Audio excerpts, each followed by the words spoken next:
sports science and technology. D, competitions and leagues to promote sports culture and provide platforms.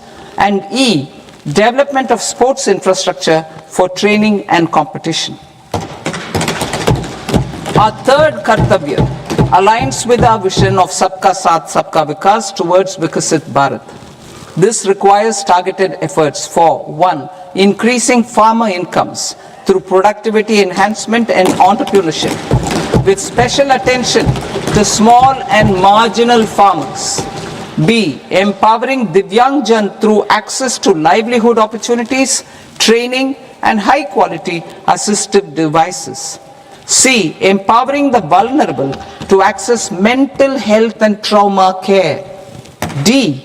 Focus on the Purvodaya states and the Northeast region to accelerate development and employment opportunities. Fisheries.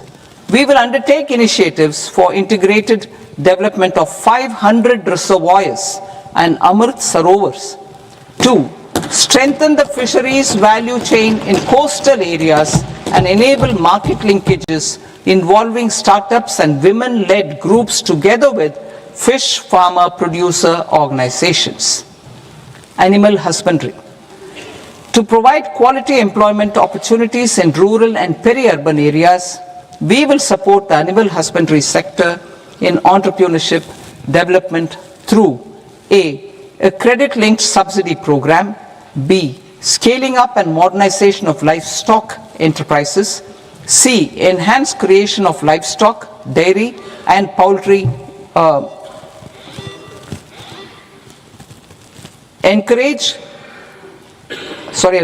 enhance creation of livestock, dairy, and poultry-focused integrated value chains, and D, encourage creation of livestock farmer-producer organizations.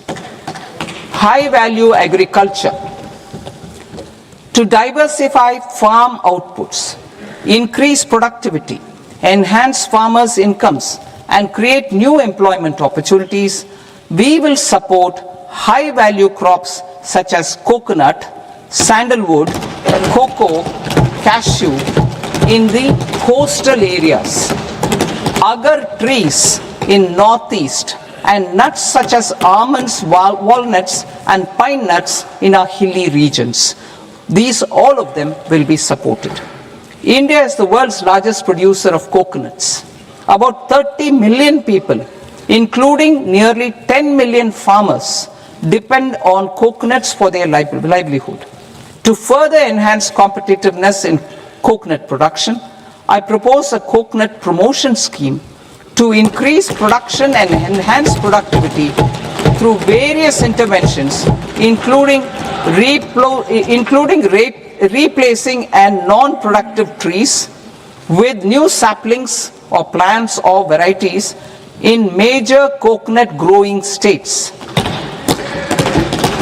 A dedicated program is proposed for Indian cashew and cocoa to make India self-reliant in raw cashew and coconut production and processing, enhance export competitiveness, and transform Indian cashew and Indian cocoa into premium global brands by 2030. Sandalwood. Sandalwood is closely linked to India's social and cultural heritage. Our government will partner with state governments to promote focused cultivation and post-harvest processing to restore the glory of the Indian sandalwood ecosystem, to rejuvenate old, low-yielding orchards, and expand high-density cultivation of walnuts, almonds, and pine nuts. We will support a dedicated program to enhance farmer incomes and in bringing value addition by engaging youth. I propose to launch Bharat Vistar, a multilingual AI tool that shall integrate the AgriStack portals and the ICAR package on agricultural practices with AI systems. This will enhance farm productivity, enable better decisions for farmers, and reduce risk by providing customized advisory support. She Marts for rural women-led enterprises. Building on the success of Lakpati Didi program, I propose to help women take the next step from credit-linked livelihoods to being owners of enterprises. Self-help entrepreneur, She Marts will be set up as community-owned retail outlets within the cluster-level federations through enhanced and innovative financing instruments. Empowering Divyangjan. Divyangjan Kaushal Yojana. Information technology, AVGC sectors, hospitality and food and beverages sectors often offer task-oriented and process-driven roles which are suitable for Divyangjan. We will ensure dignified livelihood opportunities through industry-relevant and customized training specific to each Divyangjan group. Divyang Sahara Yojana.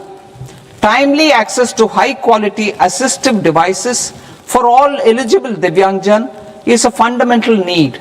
I propose to 1. Support the Artificial Limbs Manufacturing Corporation of India, ALIMCO, to set up and to scale up production of assistive devices, invest in R&D and AI integration, strengthen PM Divyasha Kendras, and support setting up of assistive technology marts as modern retail style centers where Divyangjan and senior citizens can see, try and purchase assistive products.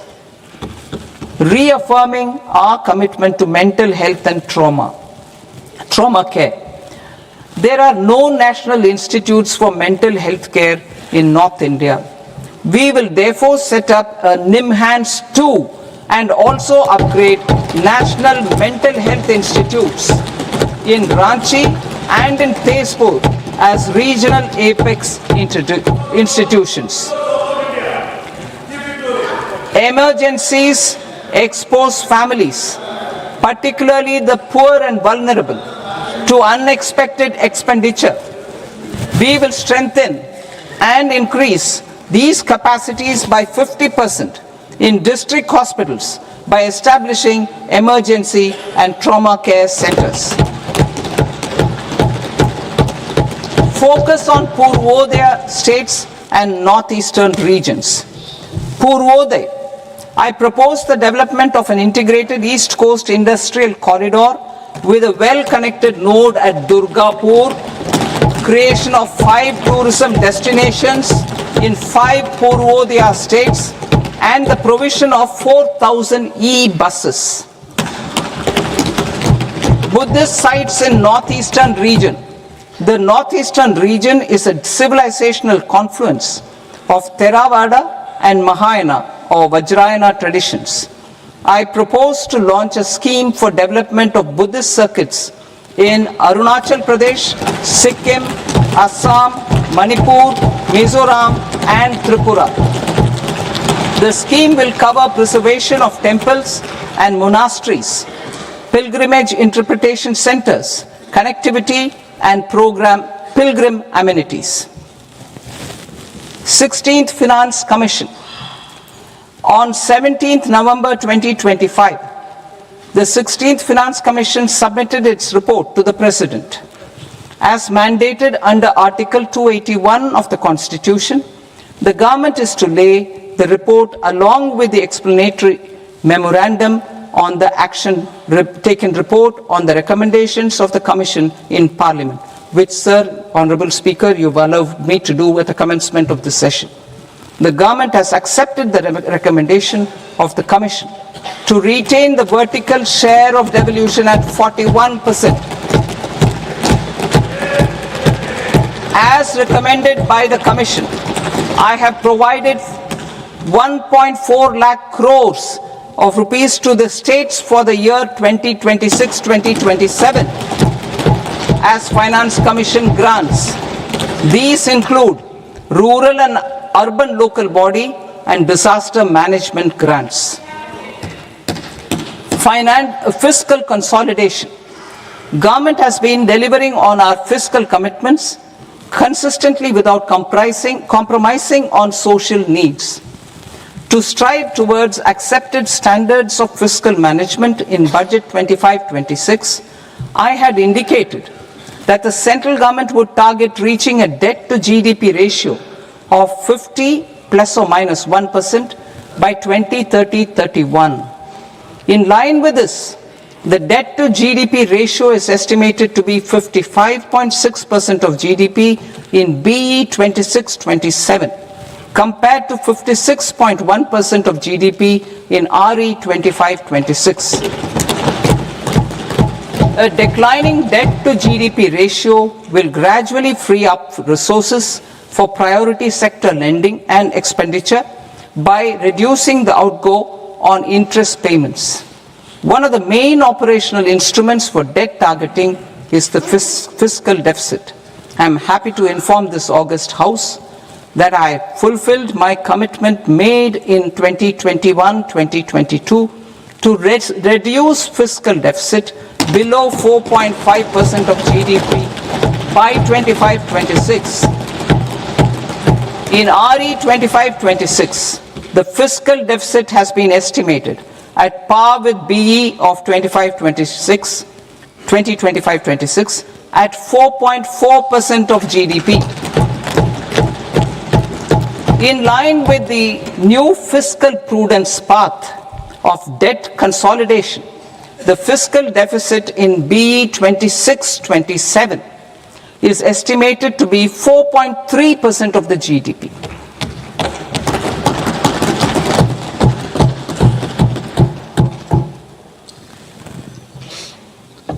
The revised estimates of the non-debt receipts are 34 lakh crore rupees, of which the centre's net tax receipts are 26.7 lakh crore. The revised estimate of the total expenditure is 49.6 lakh crore rupees, of which the capital expenditure is about 11 lakh crores. Budget estimates 2026 to 2027. Coming to 26-27, the non-debt receipts and the total expenditure are estimated as 36.5 lakh crore and 53.5 lakh crore respectively. The centre's net tax receipts are estimated at 28.7 lakh crore rupees. To finance the fiscal deficit, the net market borrowings from dated securities are estimated at 11.7 lakh crore rupees. The balance financing is expected to come from small savings and other sources. The gross market borrowings are estimated at 17.2 lakh crore rupees. I'll now move to Part B. Part B, direct taxes.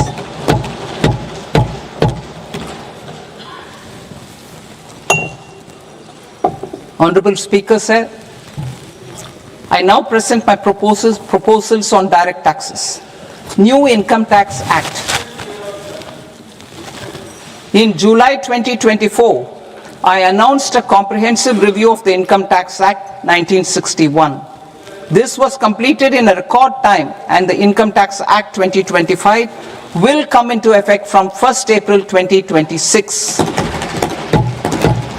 The simplified income tax rules and forms will be notified shortly, giving adequate time to taxpayers to acquaint themselves with its requirements.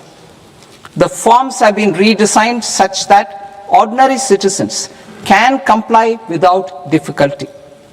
Ease of living.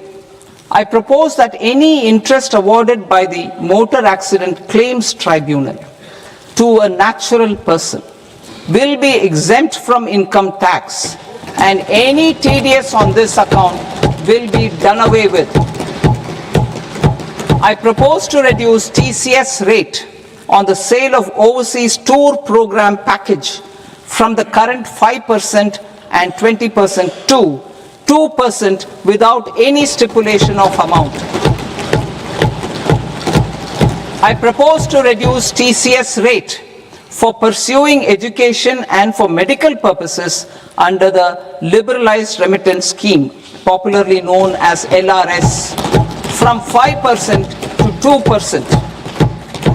Supply of manpower services is proposed to be specifically brought within the ambit of payment to contractors for the purpose of TDS to avoid ambiguity. Thus, TDS on these services will be at the rate of either 1% or 2% only. I propose a scheme for small taxpayers wherein a rule-based automated process will enable obtaining a lower or nil deduction certificate instead of filing an application with the assessing officer. For the ease of taxpayer holding securities in multiple companies, I propose to enable depositories to accept Form 15G or Form 15H from the investor and provide it directly to various relevant companies. I propose to extend time available for revising returns from 31st December to up to 31st March with the payment of a nominal fee. I also propose to stagger the timeline for filing of tax returns. Individuals with ITR 1 and ITR 2 returns will continue to file till 31st July, and non-audit business cases or trusts are proposed to be allowed time till 31st August. TDS on sale of immovable property by a non-resident is proposed to be deducted and deposited through resident buyers and his or her PAN-based challan instead of requiring a TAN, which is a temporary accounting number. To address practical issues of small taxpayers like students, young professionals, tech employees, relocated NRIs, and such others, I propose to introduce a one-time 6-month foreign asset disclosure scheme for these taxpayers to disclose income or assets below a certain size. This scheme would be applicable for two categories of taxpayers, namely A, who did not disclose their overseas income or assets, and B, who disclosed their overseas income and or paid due tax but could not declare the asset acquired. For category A, the limit of undisclosed income or asset is proposed to be up to 1 crore rupees. They need to pay 30% of fair market value of asset or 30% of undisclosed income as tax and 30% as additional income tax in lieu of penalty, and would thereby get immunity from prosecution. For category B, asset value is proposed to be up to 5 crore rupees. Here, immunity from both penalty and prosecution will be available with a payment of fee of 1 lakh rupees. Rationalizing penalty and prosecution. Multiplicity of proceedings are hindrance to the ease of doing business. I propose to integrate assessment and penalty proceedings by way of a common order for both. There will be no interest liability on the taxpayer on the penalty amount for the period of appeal before the first appellate authority, irrespective of the outcome of appeal process. Further, quantum of prepayment is being reduced from 20% to 10% and will continue to be calculated only on core tax demand. As an additional measure for reducing litigation, I propose to allow taxpayers to update their returns even after reassessment proceedings have been initiated, and an additional 10% tax rate over and above the rate applicable for the relevant year. The assessing officer will then use only this updated return in his proceedings. There is already a framework for immunity from penalty and prosecution in the cases of underreporting. I propose to apply this framework for immunity to misreporting too. However, in such a case, the taxpayer will need to pay 100% of the tax amount as an additional income tax over and above the tax and interest due. Penalties for certain technical defaults, such as failure to get accounts audited, non-furnishing of transfer pricing audit report, and default in furnishing statement for financial transactions are proposed to be converted into fee.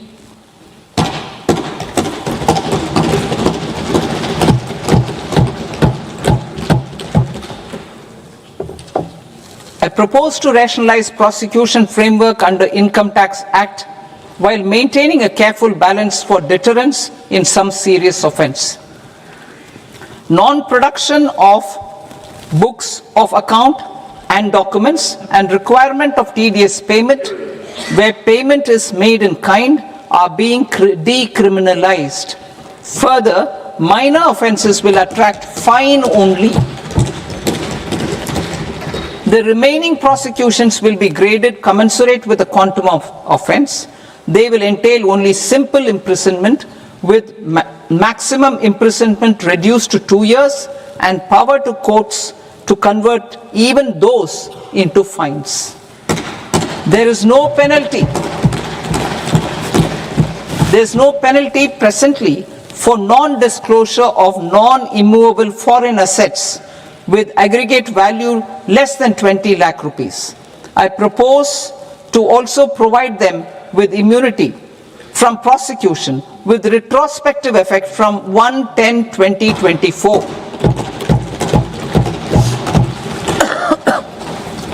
Cooperatives.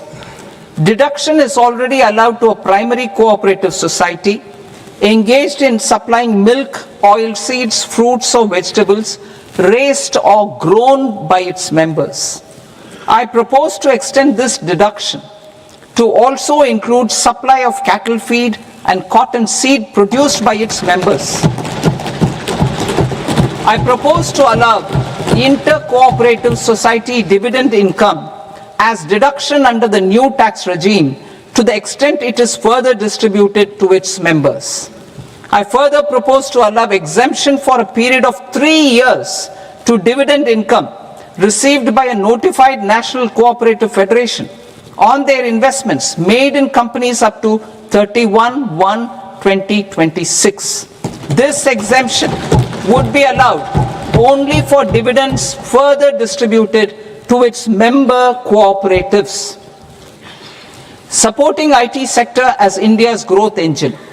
India is a global leader in software development services, IT-enabled services, knowledge process outsourcing services, and contract R&D services relating to software development.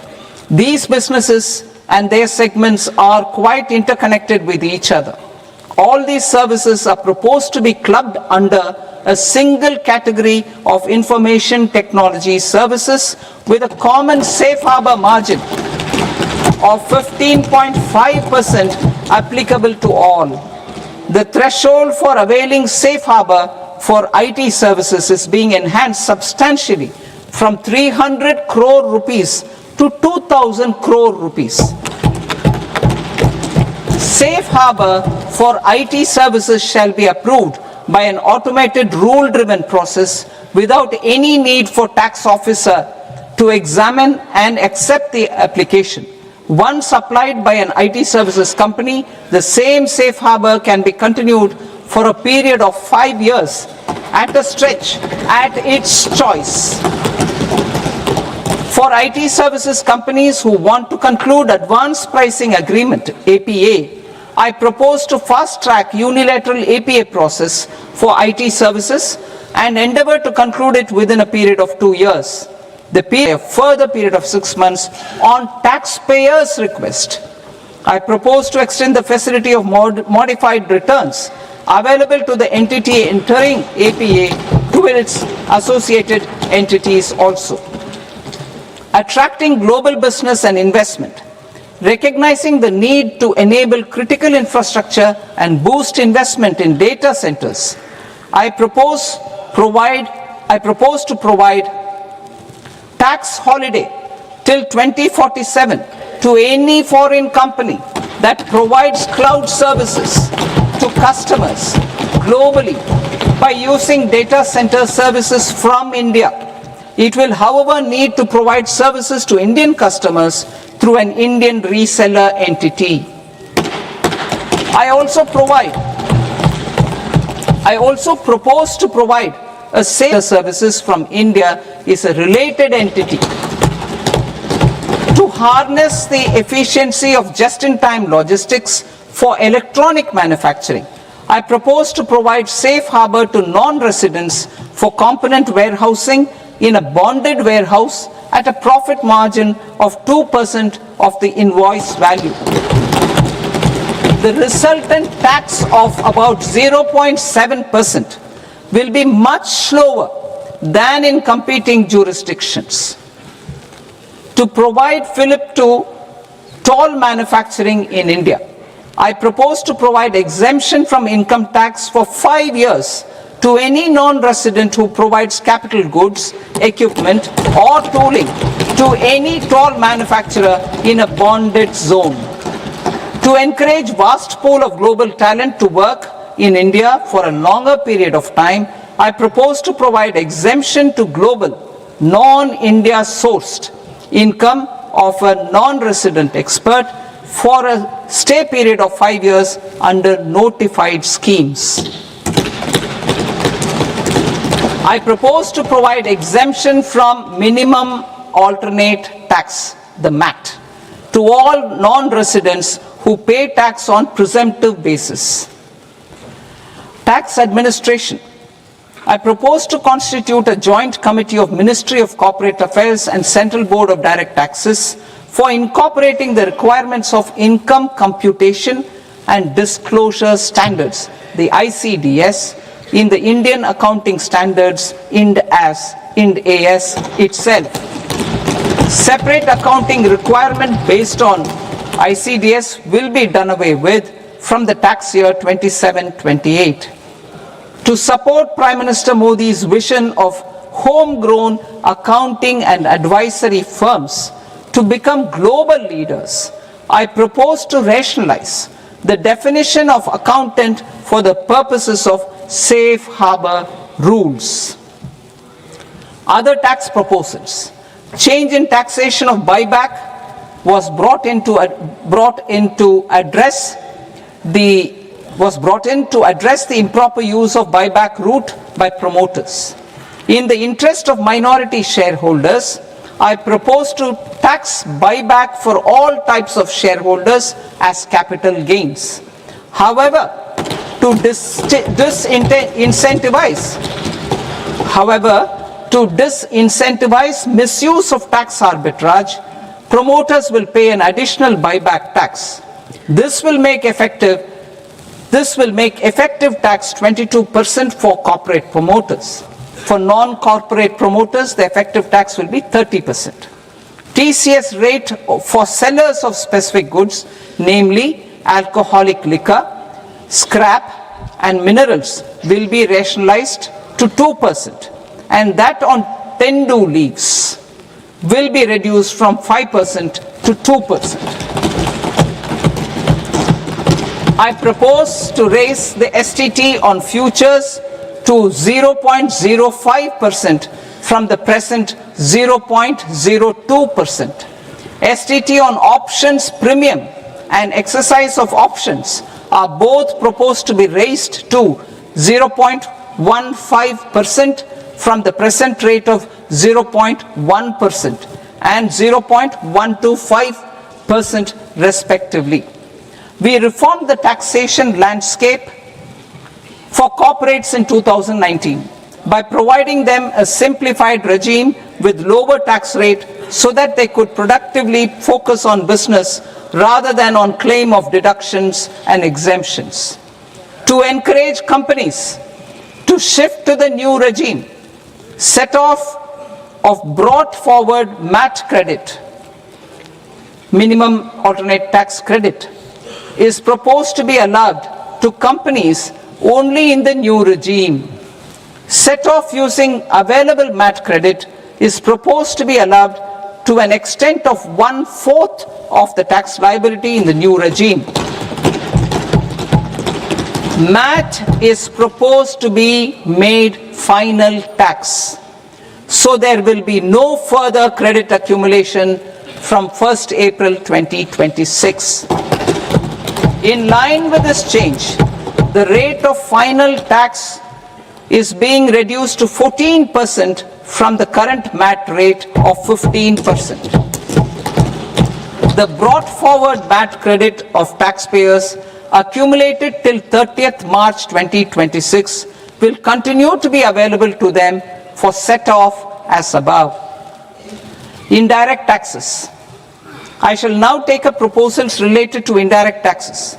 My proposals for customs and central excise aim to further simplify the tariff structure, support domestic manufacturing, promote export competitiveness, and correct inversion in duty. To continue weeding out long continuing customs duty exemptions, I propose to remove certain exemptions on items which are being manufactured in India or where the imports are negligible. Similarly, to further simplify the process of ascertaining the rate of duty applicable on a particular item, I propose to incorporate certain effective rates in various customs notifications to the tariff schedule itself. I shall now take up sector-specific proposals. Promotion of exports of marine, leather, and textile products. I propose to increase the limit for duty-free imports of specified inputs used for processing seafoods for export from the current 1% to 3% of FOB value of the previous year's export turnover. I also propose to allow duty-free imports of specified inputs, which is currently available for exports of leather or synthetic footwear, to exports of shoe uppers as well.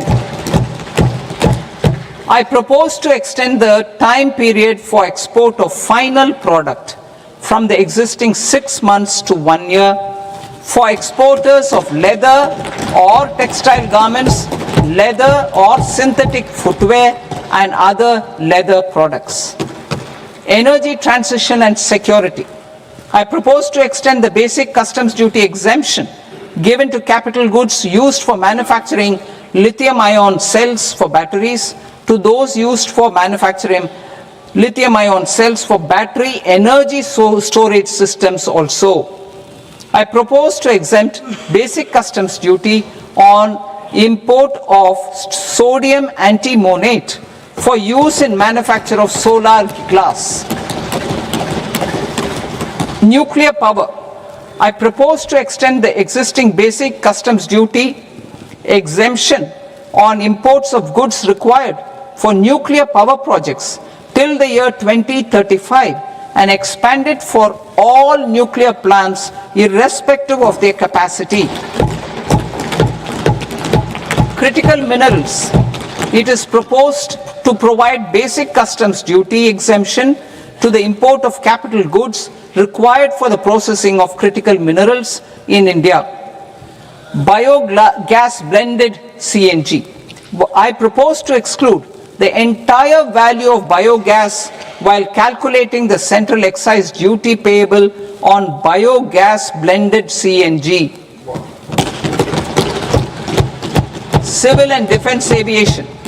I propose to exempt basic customs duty on components and parts required for the manufacture of civilian training and other aircrafts. It is proposed to exempt basic customs duty on raw materials imported for the manufacture of parts of aircraft to be used in maintenance, repair, or overall requirements by units in the defense sector. Electronics.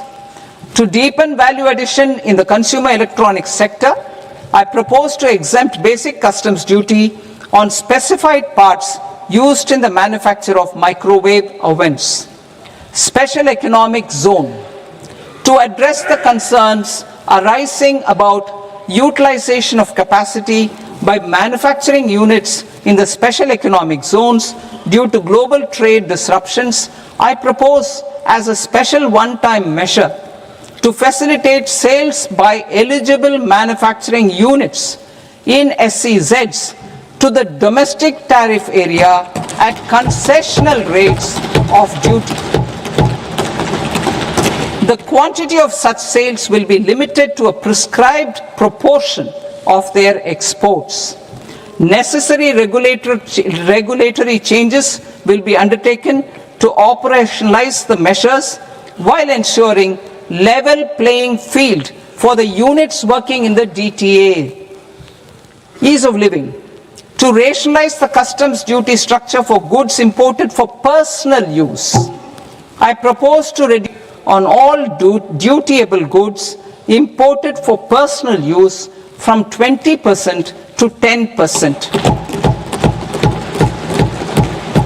To provide relief to patients, particularly those suffering from cancer, I propose to exempt basic customs duty on 17 drugs or medicines.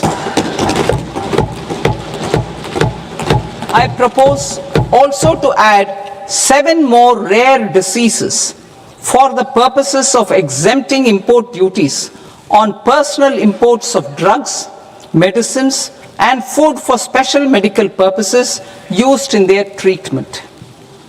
Customs process. India's role and share in the global trade is poised for a major leap in line with our ambition and journey towards Vikasit Bharat. In this regard, I propose many measures for custom processes to have minimal intervention for smoother and faster movement of goods and greater certainty to the trade. Trust-based systems. I propose to enhance duty deferral period for Tier 2 and Tier 3 authorized economic operators, known as AEOs, from 15 days to 30 days. I propose to provide eligible manufacturer importers the same duty deferral facility. This should encourage them to get themselves accredited as a full-fledged Tier 3 AEO in due course. To provide greater certainty and for better business planning, I propose to extend validity period of advance ruling binding on customs from the present 3 years to 5 years. In the spirit of the whole of government approach,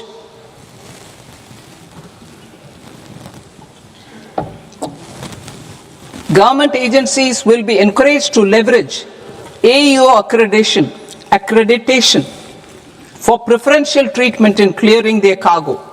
Regular importers with trusted long-standing supply chains will be recognized in the risk system so that the need for verification of their cargo every time can be minimized. Export cargo using electronic sealing. Export cargo using electronic sealing will be provided through clearance from the factory premises to the ship. For import of goods not needing any compliance, filing of bill of entry by a trusted importer and arrival of goods will automatically notify customs for completing their clearance formalities. This will enable goods to be released immediately on arrival. The customs warehouse framework will be transformed into a warehouse operator-centric system with a self-declarations, electronic tracking, and risk-based audit. These reforms will move away from the current system of officer-dependent approvals and reduce transaction delays and compliance costs. Ease of doing business. Approvals required for cargo clearance from various government agencies will be seamlessly processed through a single and interconnected digital window by the end of the financial year.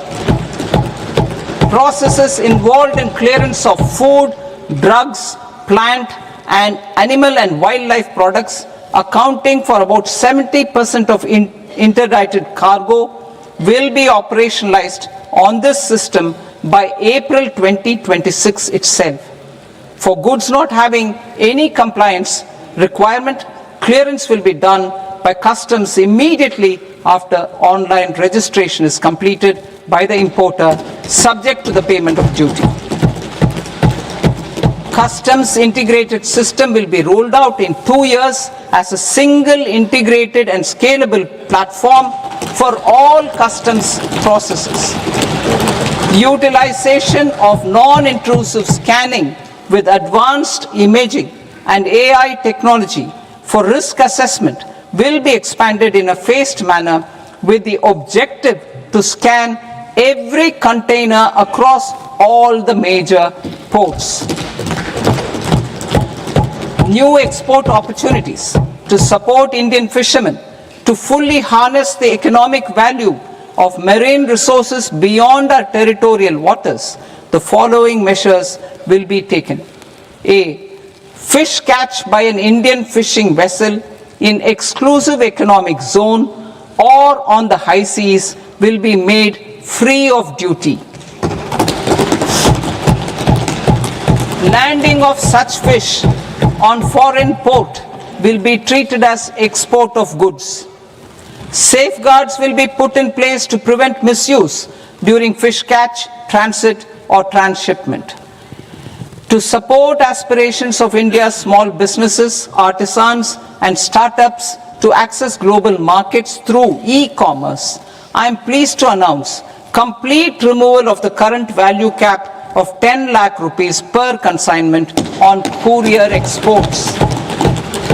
In addition, handling of rejected and returned consignments will be improved with effective use of technology for identifying such consignments.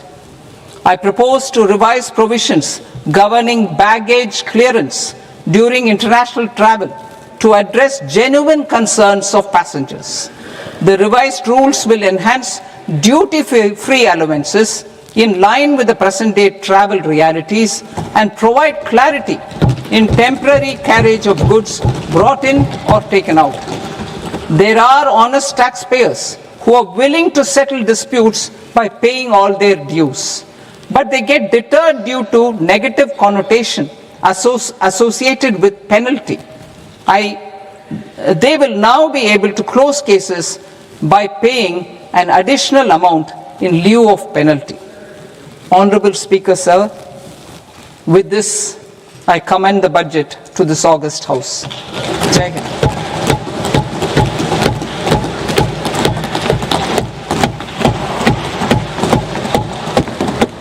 One and a half hours.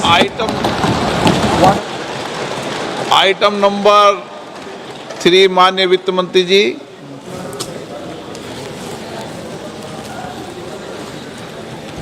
Item number 2, sir. 3.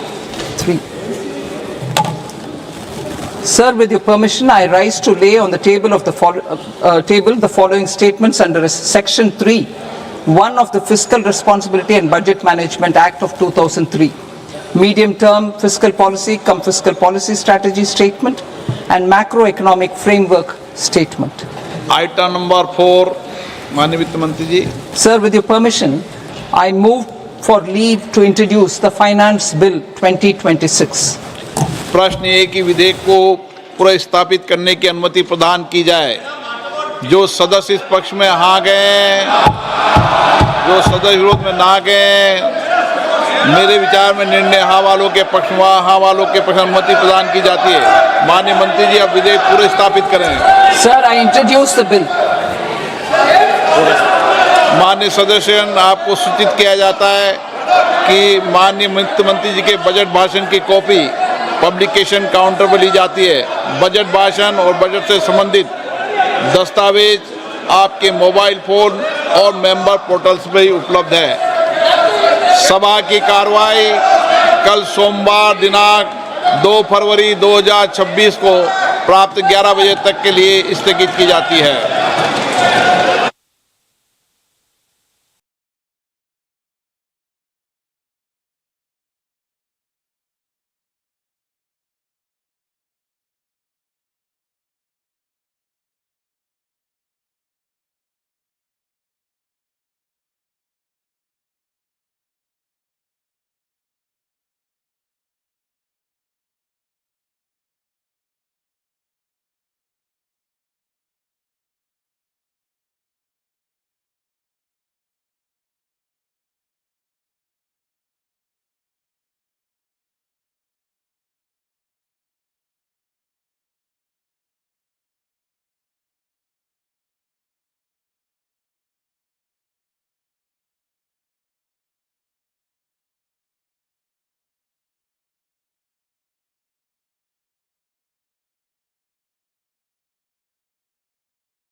Namaskar viewers, hello and welcome to this continuing coverage of the Union Budget 2026-27. I'm Tina Jha, with me is my colleague Manoj Verma.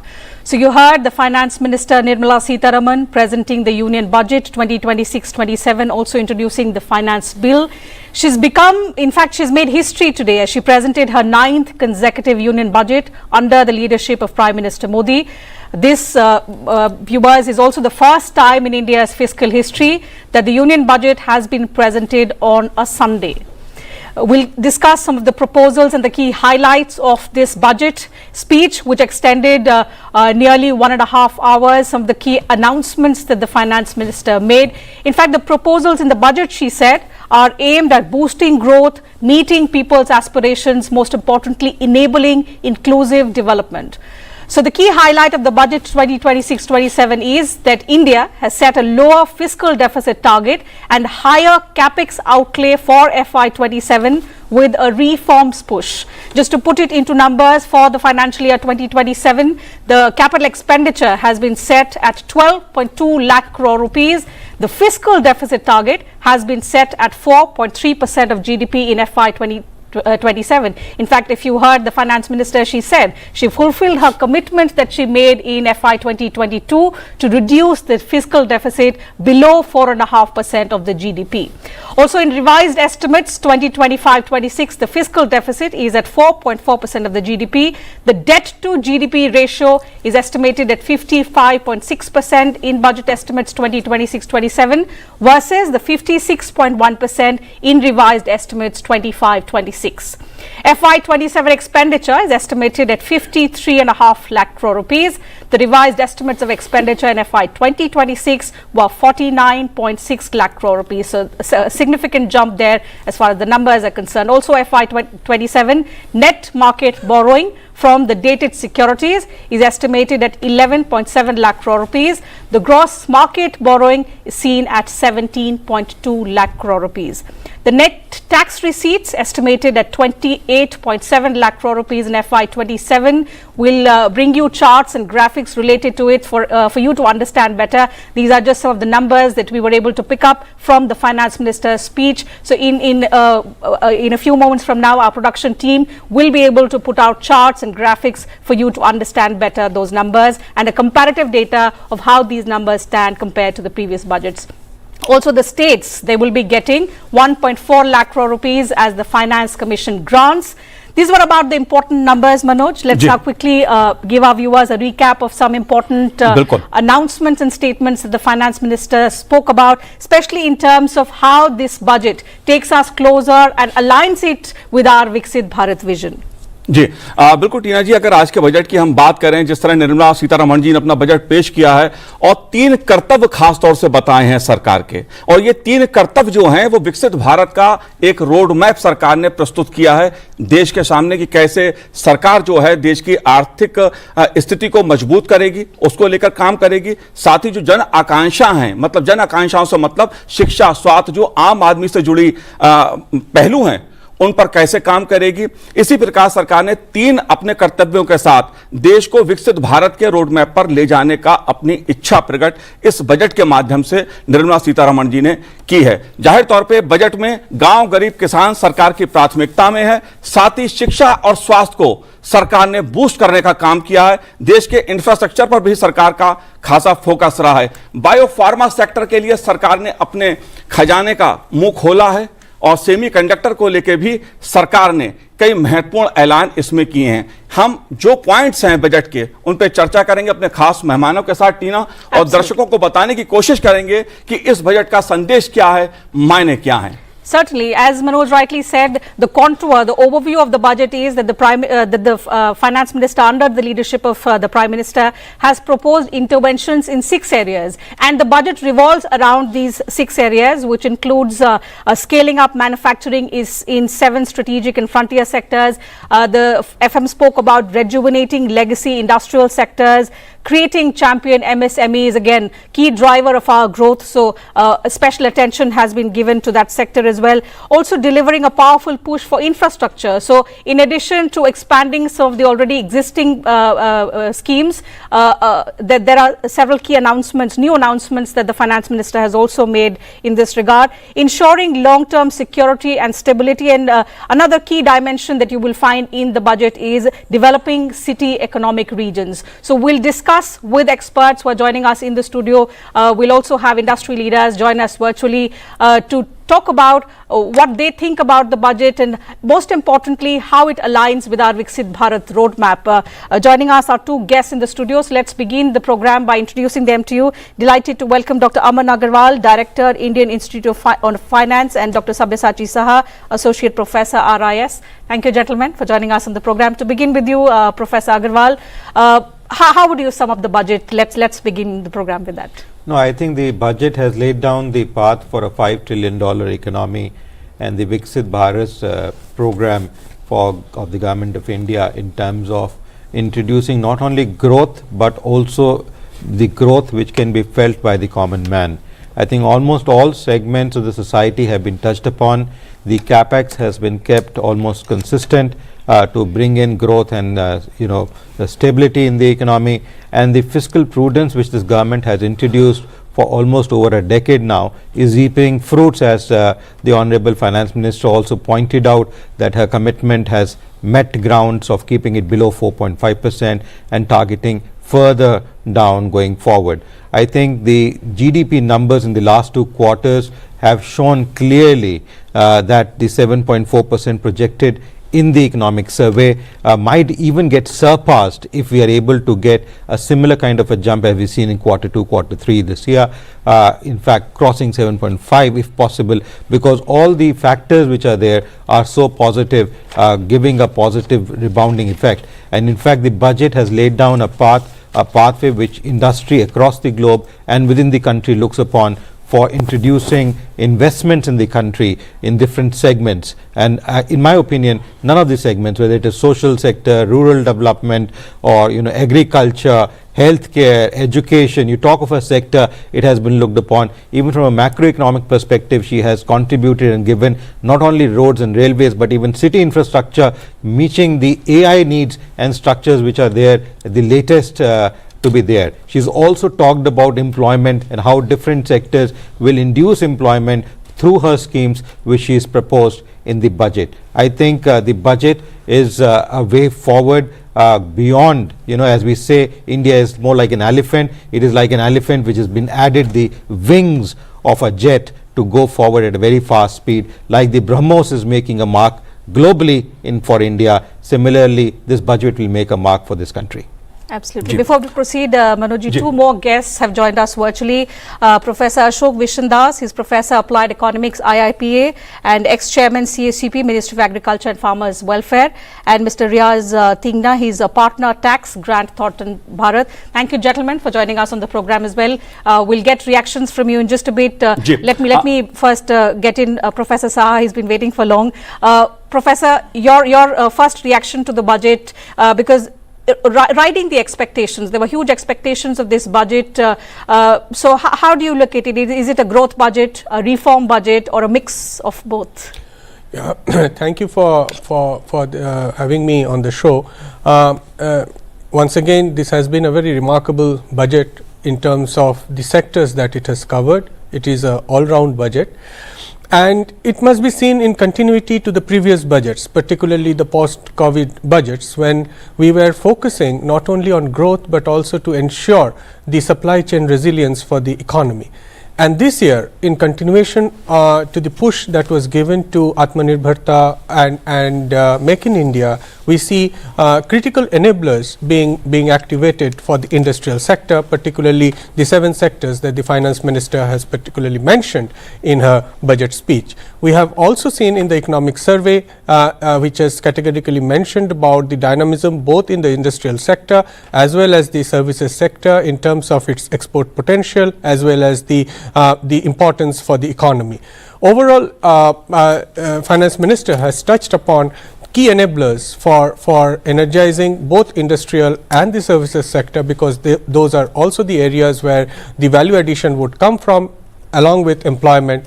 But at the same time, we must remember that in the last few years there has been huge push to revitalize the rural development sector, the agriculture sector and others, and this year we see no difference from that, and the continuity for a holistic rural development alongside very healthy economic growth of the urban centers, facilitating the roadmap for the MSMEs and other sectors would be key takeaways for me from this budget. जी बिल्कुल शाहजी, और अगर बात उसकी की जाए, कृषि क्षेत्र की बात की जाए, जाहिर तौर पे सरकार का जो फोकस रहा है वो खेती किसानी पर रहा है, और एआई के जरिए कैसे देश का उत्पादन बढ़ाया जाए, कैसे किसान को और खेती को टेक्नोलॉजी के जरिए मजबूत किया जाए, इस पर फोकस बजट में देखने को मिलता है। डॉक्टर अशोक विशन दास जी, मैं आपसे जानना चाहूंगा इस मुद्दे पर, क्योंकि खेती किसानी सरकार की प्राथमिकता में हमेशा से रही है। पिछले एक दशक में देखा है सरकार ने कई महत्वपूर्ण पहल की हैं देश में उत्पादन बढ़ाने को और किसान को आर्थिक दृष्टि से मजबूत करने के लिए। इस बार के बजट में जिस तरह से एआई का उपयोग करते हुए देश में उपज को बढ़ावा देना, उत्पादन को बढ़ावा देना, इस पहलू को आप कैसे देखते हैं?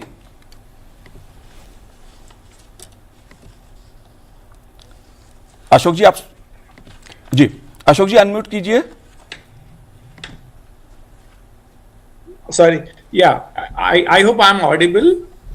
जी जी, Yeah. So the two things. One thing I want to make it very clear, because the emphasis is on not just increasing the production but increasing the productivity. These are two different concepts. Earlier, the government used to say until 2014 to increase the production, and increase the production does not necessarily translate into the increasing the income. So that this government has recognized during last 11-12 years that increasing production is not the necessary condition, but increasing productivity does increase the income. So having said that, there is a lot of emphasis in this budget to increase the productivity and production emphasis on those items which are in great demand, because how the farmer get the higher prices is through the demand, not simply increasing the production. There are large number of cases in the history not long ago in 2012-13 when the production of, say for instance, the groundnut increased manifold, very significantly, but the farmer's income went down because the prices crashed. So government is conscious of this fact, and the emphasis is on high value production. Just to give few examples, sandalwood is in great demand, so the government has recognized the need for this. And then medicinal plant, even farmers are being roped in to increase the medicine, and how this will increase, there is a lot of emphasis and campaign for establishing of All India Institute of Ayurveda, which is one as of now in India, but there are 2 or 3 more has to be established in near future. For that, Ayurveda production will also spur, and that's very high value, and people are getting increasingly conscious of value of this without side effect, not only in India but outside India. So there is a great demand. Farmers will get benefited for medicinal plants. And then the marine products, lot of emphasis on this, because increase in production of fish, dairy, because those are the sectors which are high value. India is the leading, not only leading, but the top country which produces the milk, and likewise in the production of fisheries, and then other crops, the medicinal value, the sandal, the coconut, the cocoa, and things like that, which command high prices. So value is emphasized on this, and therefore I'm sure, and then AI-driven technology in the agriculture will help a lot to the farmers to increase their income, because the income increase is most important, not the production. And increased income can be attained by increasing the productivity, not necessarily increasing the production. That is what the budget contains. बिल्कुल That's right. In fact, just a quick recap of the kind of special attention that has been given to farmers. The finance minister said in her speech that the effort is to empower the vulnerable to access mental health and trauma care. So in addition to increasing farmers' incomes and expansion of the already underway schemes, there are initiatives underway to develop reservoirs, to strengthen fisheries value chain, especially in the coastal areas. She announced support to animal husbandry through a credit-linked subsidy program, encouraging creation of livestock farmer producer organizations, support to high-value crops like coconut, sandalwood, and cashew in the coastal areas which have high potential, but initiatives which will perhaps now focus more on these areas to support the generation of walnuts in the hilly regions, to enhance competitiveness in coconut production, and to launch a dedicated program proposed to the Indian cashew and cocoa. So all these announcements perhaps aimed at harnessing the potential of these areas and making sure that special attention is given to the farmers so that their incomes can also be increased, and that, you would recall, has been one of the focus areas of Prime Minister Modi's government since 2014. Mr. Riaz Thegna is also joining us. He is a partner tax Grant Thornton Bharat. Mr. Thegna, thank you for joining us on the program.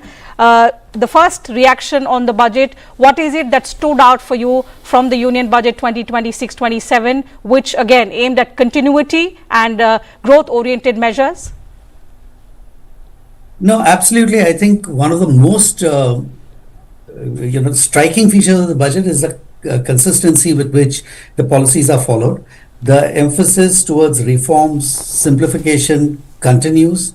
Fiscal prudence is always being followed religiously, and that is really showing results. But in addition to developing human capital, so through the AI awareness, we are and deepening in the financial sector, expansion of the concept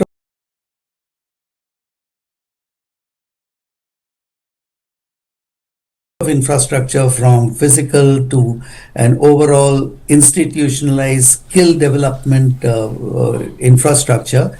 These are the areas which are going to help all the different categories of people, more inclusivity, and I think then the real issue of inequalities of income can also be addressed much better. So I think that kind of an all-rounded feature of this budget stands out, and the commitment towards decriminalization, making simplification of laws, again remains untouched. So it's, I think, a very, very focused and consistent budget. So at a time when, the global economy is uncertain, do you think the budget has done enough to not just accelerate India's growth momentum, but also help us build greater resilience in order to keep us insulated from the volatilities about which the economic survey also warned about? No, absolutely, because firstly, you're talking about an emphasis on manufacturing, support to manufacture. There is an additional emphasis, focus on technical inputs, AI, etc. In fact, cloud-based services